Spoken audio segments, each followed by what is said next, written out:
Momento chamada, vamos ver quem veio para o quadro desta quarta-feira. Edna Maciel, boa tarde. Boa tarde, Lívio, João Magalhães. Boa tarde, Eliezer, e a todos que nos assistem. Eliezer Rodrigues, seja bem-vindo. Obrigado, boa tarde, Lívio, Edna, João e telespectadores. João Magalhães, seja muito bem-vindo também. Boa tarde para o senhor. Olá, Lívio Galeno, boa tarde para você, boa tarde a todos. Projetos que provocam alterações na Previdência dos servidores municipais de Teresina foram motivo de protesto na Câmara Municipal nesta quarta-feira. Vamos acompanhar. São dois projetos distintos elaborados pelo Poder Executivo. Um trata da Previdência Complementar para quem ganha acima do teto do INSS, aproximadamente R$ 6.500 por mês. O que foi motivo de protesto, organizado por 6 categorias sindicais que representam cerca de 20 mil servidores. Um dos critérios para se ter uma previdência própria é ter transparência. E quando a prefeitura, lógico que já tem a previdência própria, manda uma reforma e faz uma audiência pública às escondidas, a gente já vê que tem algo de errado. A audiência pública proposta pelo IPMT tinha 8 pessoas, 7 servidores do IPMT e 1 da Câmara. Então, por que não divulgaram? O que tem a esconder? Então, essa é a primeira pergunta. Então, por isso que o servidor já fica preocupado. No inciso 9 da proposta de reforma, vincula automaticamente o servidor que já recebe acima do teto a um fundo de previdência complementar. Ou seja, não é opcional. E esse fundo ainda vai retirar dinheiro do que já foi arrecadado para poder se gerir. É como se o servidor emprestasse, o valor é de 500 mil. Emprestar dinheiro para um fundo é como se ele já começasse quebrado. Então são discussões como essa que nós, aqui do Sindicato de Enfermagem, estamos puxando junto com outros sindicatos, porque ainda está muito obscuro. A falta de diálogo e transparência nas tratativas foi rebatida pela liderança do prefeito. Isso é uma emenda à Constituição, isso é uma matéria constitucional. O município tem que se adequar a ela. E que ela não pega os servidores. Vamos dizer, os servidores atuais, eles poderão participar dessa previdência complementar caso queiram. Eles farão a opção.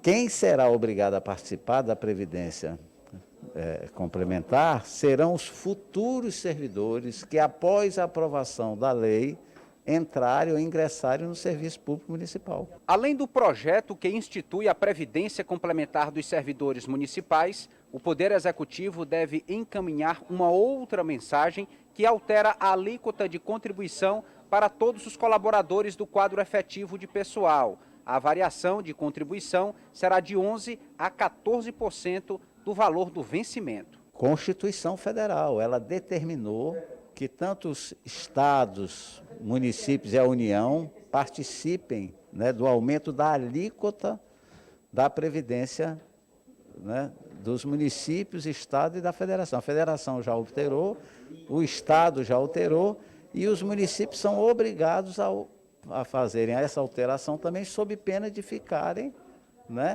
sem receber recursos do governo federal. Pode não ser o texto como está encaminhado, como está tramitando já na Casa Parlamentar de Teresina, Eliezer, mas, de certa forma, o que os servidores cobram, nada mais do que transparência e ampla divulgação dos fatos acerca desta reforma da Previdência. Exatamente, Lívio. Nós estamos tratando aí de uma matéria de alto impacto, diz respeito à previdência, ou seja, à sustentabilidade de alguém em uma fase mais frágil, digamos assim, da vida, ou em caso de uma previdência que possa ser para um benefício de assistência médica, um auxílio-doença, enfim, são muitas situações que envolvem momentos de fragilidade que todos nós somos passíveis de passar na nossa vida. Então, assim, os servidores estão preocupados e querendo mais esclarecimentos. Você não pode aprovar um projeto dessa natureza a toque de caixa, sem os devidos esclarecimentos, e o poder público aí se mostra aberto para conversar. É claro que existiu sim, foi manifesta aí uma pressão por parte dos sindicatos, 6 sindicatos aproximadamente, de diversas categorias do funcionalismo público, mas a Câmara Municipal chegou a retirar 2 vezes da pauta, Ontem e hoje havia a pretensão de se votar já esses projetos relacionados à reforma da Previdência, mas foram retirados de pauta, para que o diálogo com os técnicos do Instituto de Previdência, com os vereadores, servidores, se aprofunde e assim, na medida do possível, ou seja, adequando ao que manda a Constituição Federal e algumas particularidades locais, se chegue a um consenso que seja razoável, né, para todas as partes envolvidas. João Magalhães, uma proposta como essa não tem como ser popular, vai geralmente causar insatisfação no meio que vai ser atingido por esta reforma, principalmente quando se trata de mudança na alíquota. No caso, a alíquota de contribuição para o IPMT vai ser maior dos novos servidores e isso não tem como realmente trazer uma tentativa de explicação que agrade o servidor. Nunca vai agradar, é algo inevitável. Com certeza. É bom lembrar que essa pauta da Previdência está em debate no Brasil e no mundo há alguns anos. No Brasil, em 2019, o governo federal aprovou lá a sua reforma da Previdência e automaticamente obrigou estados a municípios, né, dando um prazo que foi até esticado, agora é até março do ano que vem, para que estados e municípios se adequem a essa nova legislação. O governo do estado foi mais esperto, aproveitou a confusão lá em Brasília, aprovou aqui uma pauta que até causou, de certa forma, algum conflito com os servidores, mas como estava tudo numa pauta, assim que o governo federal aprovou a sua reforma da Previdência, o governo do estado também conseguiu aprovar aqui no Piauí sem maiores problemas. Agora, o município de Teresina, de fato, eu diria que dormiu no ponto, porque foi empurrando com a barriga até chegar a essa situação atual. O prazo está em cima, porque é até março do ano que vem, e o município precisa adequar, atualizar a sua legislação, sob pena, inclusive, de não receber recursos federais, de ter aí paralisado os seus recursos de operações de crédito, enfim, é um problema que a Prefeitura de Teresina vai precisar resolver. E é um problema também, até do ponto de vista político, porque eu acredito até que a gente pode classificar como uma espécie de ingenuidade política o poder público municipal imaginar que aprova projetos como esse, que repercutem diretamente no bolso do servidor, em caráter de urgência. São dois projetos, como bem explicou a reportagem do Eliezer, um que trata sobre a previdência complementar, que atinge os servidores que ganham acima de R$ 6.500 e que é obrigatório para os novos servidores. Os servidores atuais, eles só ingressam nesse regime se eles quiserem, se eles optarem por isso. Até aí, tudo bem. Mas esse novo projeto do aumento da alíquota, de fato, ele interfere diretamente no bolso do trabalhador e o trabalhador, obviamente, vai reagir. E principalmente se tratando de servidor público, que é uma categoria que tem uma capacidade muito grande de mobilização. Tanto é que esse protesto de hoje começou a ser falado na segunda-feira e hoje a gente já viu muita gente lá na Câmara Municipal pressionando os parlamentares. Eu acredito que não há muito o que se fazer. Agora é cobrar da Prefeitura a transparência. Se a Prefeitura precisa, é obrigada a aprovar um projeto, pois que ela tem a honestidade suficiente de apresentar números reais. Olha, o quadro é esse, nós temos um regime próprio de previdência que está operando em déficit, porque está entrando tantos milhões e a gente precisa de tantos milhões para pagar o salário dos servidores que estão aposentados. Enfim, é hora de cobrar da Prefeitura que ela tenha essa capacidade de ser transparente, de apresentar números reais que não possam ser contestados, e isso com certeza a categoria dos servidores públicos está cumprindo o seu papel em estar cobrando que esse debate seja feito, mas que seja feito dentro de um protocolo legal. A Prefeitura quis fazer com que esse projeto passasse rapidamente, sendo discutido de forma urgente. Não foi e não será, porque os servidores são mobilizados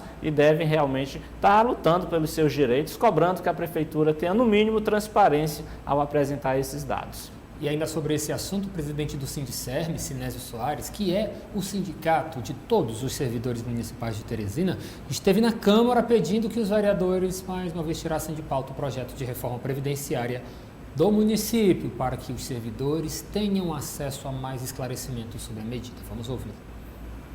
Inicialmente porque foi uma prática autoritária, você colocar um projeto que mexe com a vida de milhares de servidores e não conversar com a entidade que representa esses servidores, nem com as outras entidades, né? Porque tem outros sindicatos menores do que o Sindicerme que se organizam, não temos nenhum problema em relação a isso, tem uma boa relação e também não foram consultados, esse projeto não foi apresentado para nós. Agora nós tomamos conhecimento do projeto, temos divergências em alguns pontos, né? Sabemos inclusive que vai representar redução salarial, que a partir do momento que você implementa uma alíquota acima de um determinado valor, no líquido você vai ter uma perda salarial no momento em que nós estamos numa inflação muito acelerada, né? Principalmente por conta do preço dos combustíveis. Então, nesse sentido, nós queremos que seja retirado de pauta, estamos conversando isso com os vereadores, esperamos que compreendam, certo? Para a gente ver como é que a gente resolve essa situação, porque desde 2017 que não tem nenhum reajuste para servidores municipais de conjunto, e isso representará uma redução salarial e não somente a questão do prejuízo em relação ao salário integral, que a maioria não vai ter após a aprovação desse RPC, Regime de Previdência Complementar. Tá aí o posicionamento do Sinésio. Edna Maciel, mais uma vez eu volto a dizer que por mais que não seja aprovado nos termos que estão neste exato momento lá na Câmara, é um tipo de projeto que sempre vai desagradar. O teresinense está sendo, de certa forma, apresentado a nova realidade da Previdência cada vez mais quebrada, da Previdência cada vez mais hipossuficiente, que realmente precisa tomar decisões se quiser garantir o futuro daqueles que estão ingressando hoje no serviço público. Edna, algo inevitável, a impopularidade de decisões como essa. É a continuidade de uma porcentagem alta de impopularidade, porque o que atinge direto o servidor, né? E como o presidente do sindicato falou, aí são 20 mil servidores só na ativa, Lívio, segundo informações do próprio sindicato. Na primeira conversa que nós tivemos com ele, como bem lembrou o João, já vem se arrastando esse pedido de esclarecimento da saída de pauta já há alguns dias. E o sindicato é grande, se mobiliza, se articula e faz esse movimento aí, inclusive falando inicialmente em paralisação.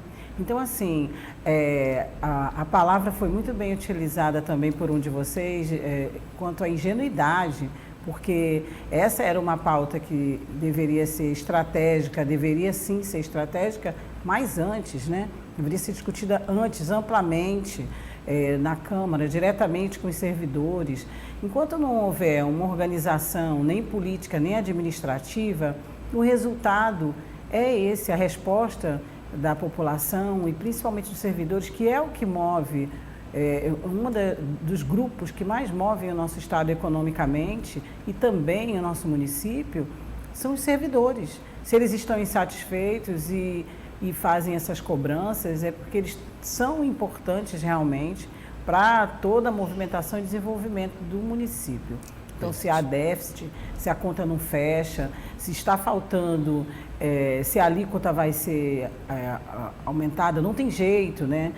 Já se aumentou, se é uma decisão de cima para baixo, uma orientação que vem do governo federal e tem que ser cumprida, sim, mas teria sim que haver mais discussão com o servidor, mais esclarecimento. E, infelizmente, acho que ainda vamos ver muitas manifestações antes do desfecho, já que o que o Sindicerme cobra e cobrou inicialmente foi o diálogo e a tão falada e cobrada por todos nós, que é a transparência. Lembrando, é direito dos servidores conhecerem o que vai tratar sobre a vida deles. Ainda na Câmara Municipal de Vereadores de Teresina, a vereadora Fernanda Gomes, do Solidariedade, relata que teve acesso dificultado durante fiscalização lá no mercado do Buenos Aires. Vamos entender essa questão.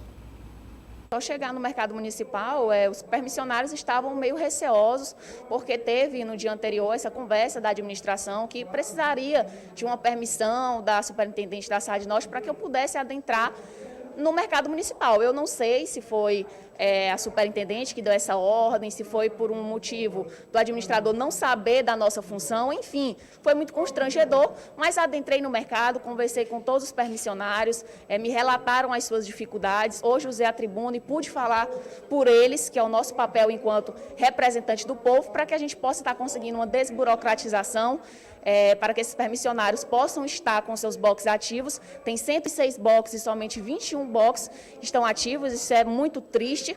São pais de famílias que dependem e precisam que seja desburocratizado, até porque o ponto de integração em frente ao mercado também tem prejudicado. E segundo, solicitamos uma linha de crédito que seja estudado pela atual secretária Jéssica Fonseca da Economia Solidária, para que esses permissionários também possam estar fazendo o seu serviço. É uma situação bastante constrangedora para a parlamentar piauiense e teresinense, mas, Eliezer, também quero começar a análise da fala dela pelo destaque de 106 boxes, apenas 21 em funcionamento, menos de um quarto dos boxes da capacidade total de funcionamento do mercado de Buenos Aires sendo aproveitado, gerando emprego e renda e trabalho para quem precisa tanto. É realmente uma situação que precisa ser revista com urgência, Eliezer.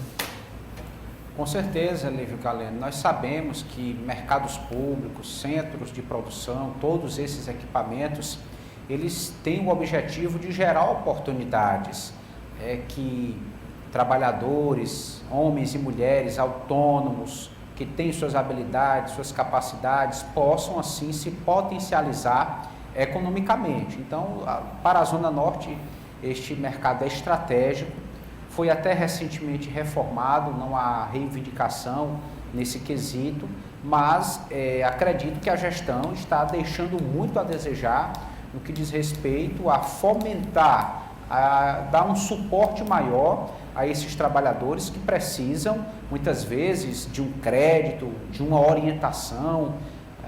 Só se imagina, em alguns casos, que a questão é por falta de capital, nem sempre, às vezes uma educação financeira, noções de administração já podem ajudar esses trabalhadores a terem resultados melhores do seu trabalho. São dedicados, são compromissados, têm todo o potencial e o poder público municipal tem o dever de dar esse suporte, de ser sensível a esses micro e pequenos empreendedores que conquistaram o direito de se instalar e de desenvolverem suas atividades nesses equipamentos públicos. Então, a prefeitura, ela precisa ser mais responsável com esse grupo, com essa comunidade, ao invés de barrar a atuação de vereadores, que tem essa função primordial de fiscalizar, de acompanhar as ações, e não é assim que se resolve o problema. Se há o que se esconder, é melhor que se confesse, que se relate a situação, busque a solução, é melhor do que ocultar a força, como que foi relatado aí pela vereadora Fernanda Gomes, que foi constrangida no exercício constitucional da sua atribuição parlamentar. Ainda na Câmara, a vereadora Tanandra Sarapatinhas avalia a relação que ela tem com o Patriota e confirma que deve procurar outro partido em breve, que já vem recebendo convites.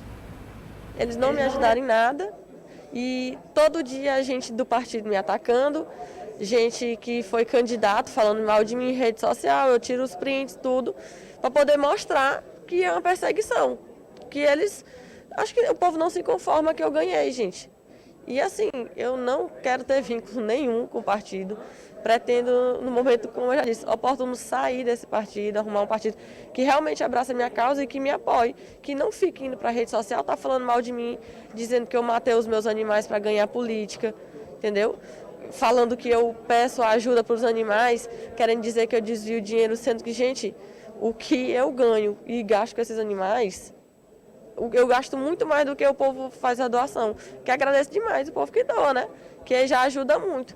Mas a pessoa quer dizer que eu matei meus animais e que eu fico indo atrás para pedir ajuda para receber dinheiro, gente, pelo amor de Deus. Com a direção do partido, esses comentários partem da direção? Já teve gente de lá, eu tenho um print de gente que é lá de dentro do partido, que estava em rede social falando mal de mim, eu tenho os prints, tenho tudo, então assim, não tem nem o que discutir, não tem clima nenhum para ficar no partido, no Patriota. E qual seria o partido que a senhora tem uma afinidade, uma inclinação que poderia se filiar?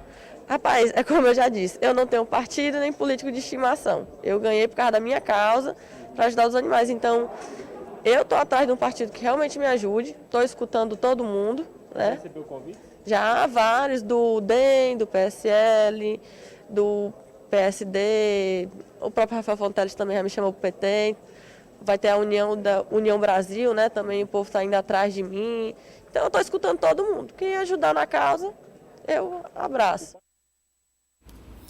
João Magalhães, palavras muito duras de Tanandra Sarapatinhas. O patriota não ajudou em nada, é uma afirmação dela. Ela continua alegando que se sente perseguida pelos os vinculados, os partidários, que não a ajudam em nada, que ela diz que não quer ter vínculo com o partido, que de certa forma ela não consegue enxergar um clima para continuar dentro da sigla e que assim que tiver oportunidade vai buscar outro partido sim. Revelou convites do PSD, do União Brasil, Democratas, PSL e Partido dos Trabalhadores. João Magalhães, acusações graves, sérias, que eu acho que aqui extrapolam o âmbito eleitoral e podem até rumar para o âmbito penal.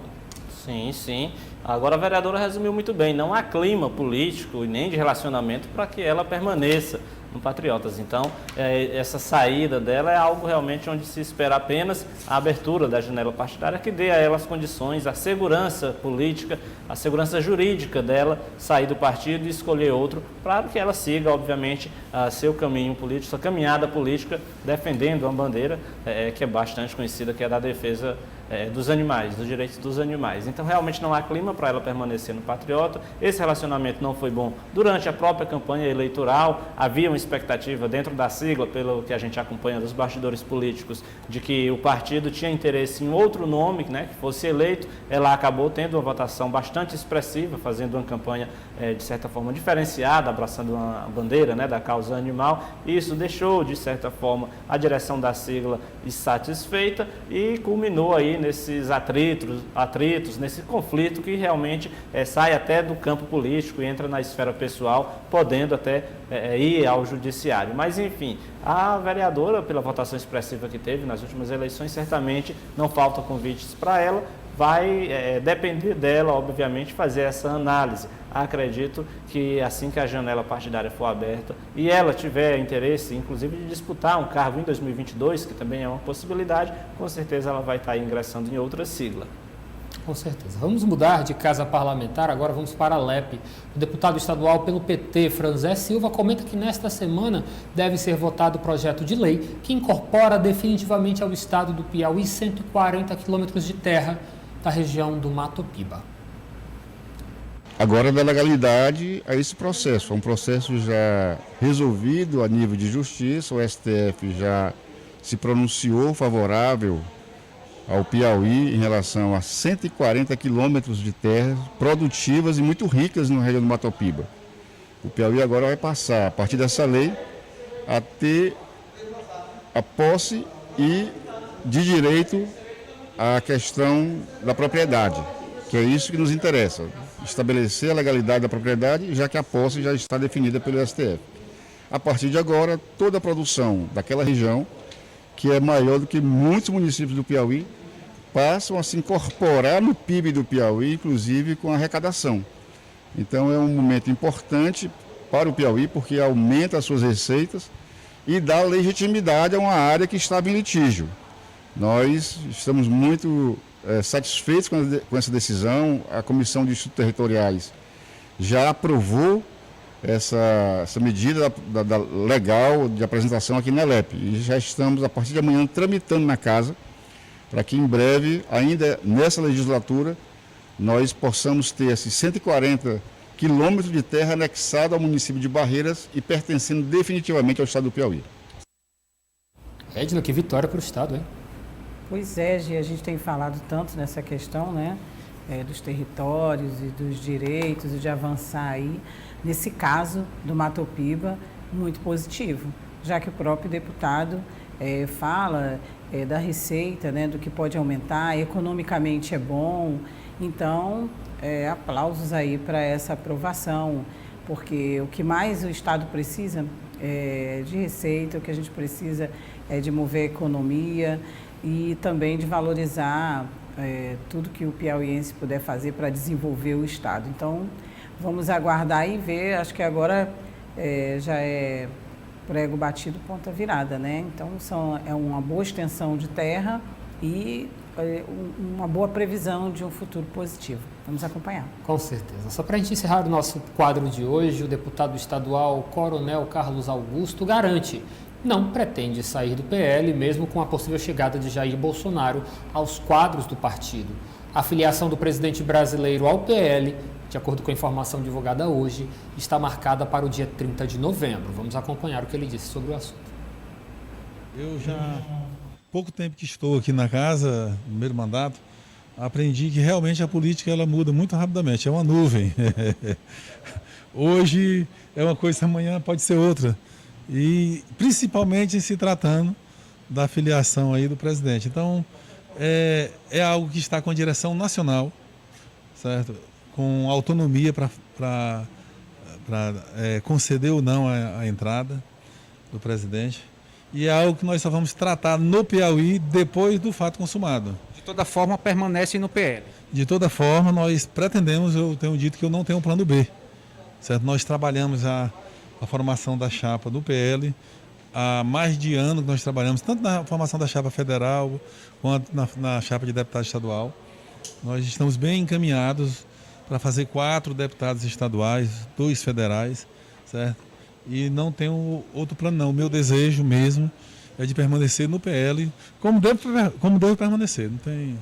O deputado Fábio Xavier chegou a explicar por que votou favorável ao ingresso do presidente no PL? Não, porque ele não nos deve explicação. O Fábio é o presidente do partido a nível estadual e eu acho que há praticamente um consenso, não é nem de votar favorável, mas é de dar autonomia ao presidente nacional do partido, quem dirige o partido. Ele tem essa autonomia e eu entendo assim também. Se estivesse lá no lugar do Fábio, teria votado da mesma forma, porque eu entendo que nós temos hierarquia em todos os segmentos da nossa vida, na família, que quem manda é o pai, certo? E na nossa vida cotidiana na empresa, que tem o gerente, que tem os diretores, e é nos partidos que tem o presidente nacional, ele é eleito com essa autonomia. Então, assim, não vejo nenhuma dificuldade quanto a isso, certo? Se estivesse no lugar do Fábio, teria votado da mesma forma. Por enquanto, Carlos Augusto não sai, mas vamos ver como é que vai ficar essa situação no PL. Nós conversávamos aqui nos bastidores que o partido de apoio, o partido do presidente do Brasil, de certa forma, não vai contribuir com a eleição de pessoas que são intimamente ligadas a partidos de ideologia de esquerda, como aqui no estado do Piauí, nós temos todas as pessoas filiadas ao PL nesse contexto. João Magalhães, a sua análise. Olha, Lívia, inclusive as informações de bastidores da imprensa nacional deixa muito claro que Jair Bolsonaro chega ao PL com aval para fazer o que quiser no âmbito dos diretórios estaduais em todo o país, inclusive de impedir que o PL participe de palanques petistas, como é o caso aqui no Piauí, onde se esperava, né, onde o grupo que hoje está no PL sempre diz que, independentemente da decisão nacional, vai seguir com o governador Wellington Dias aqui no Piauí. Então, isso não deve acontecer, porque Jair Bolsonaro chega ao PL e chega com o aval, com a carta branca, para tomar qualquer tipo de decisão, até no sentido de viabilizar a sua campanha à reeleição presidencial nas eleições do ano que vem. Acredito que quando isso se tornar público, quando de fato for batido o martelo, e a filiação já ocorre agora dia 30, com certeza a turma que hoje está no PL e que quer seguir ao lado de Wellington Dias não vai ter outra saída a não ser procurar outro partido. Eliezer Rodrigues. Exatamente, Lívio. É interessante esta pontuação que fez o deputado Carlos Augusto no que diz respeito a esperar a formalização, ou seja, o presidente Bolsonaro assinar definitivamente essa ficha de filiação. Não está acreditando que o Bolsonaro vai para o PL, Eliezer? Como? Ele não está acreditando que o Bolsonaro vai mesmo para o PL? Bom, Lívio, por alguns ruídos que já aconteceram nesse processo de declararem que vou e depois, não vou, de repente, uma relação espinhosa, enfim. É até um posicionamento cauteloso, né? Realmente esperar essa consumação ou não para assumir uma postura. Agora, o partido não deixa de mostrar convicção em relação ao seu alinhamento com o governo do Estado, a sua pretensão de apoiar, de fazer parte do palanque do ex-presidente Lula aqui no Piauí. Então, são questões que, para serem colocadas de forma definitiva, precisam realmente dessa confirmação da filiação ou não do presidente Bolsonaro, porque até agora está no campo das declarações verbais. Oficialmente ainda nada aconteceu.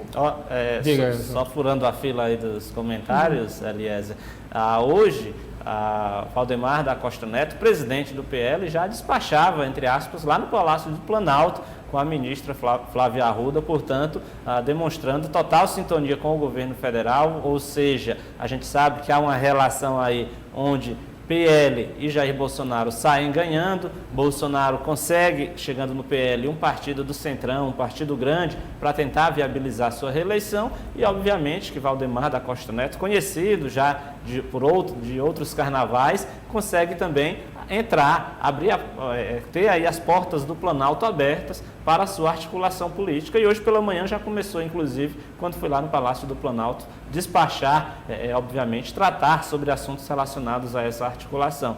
Então, eu acredito que essa fala do Coronel Carlos Augusto, ela está muito mais no desejo pessoal dele. É aquela esperança, aquele 1% de esperança que ele tem de que Bolsonaro não chegará no partido. Mas, realmente, toda a correnteza mostra que, de fato, o que deve ocorrer e que já está ocorrendo é que essa filiação se concretiza dia 30 e Bolsonaro terá carta branca para fazer qualquer articulação dentro do partido, porque Valdemar da Costa Neto já está sendo aí agraciado, vamos dizer assim, pelo governo federal. Vamos aguardar. Obrigado, João. Boa tarde para você. Até amanhã. Boa tarde, Lívio. Boa tarde a todos. Eliezer Rodrigues, obrigado. Boa tarde.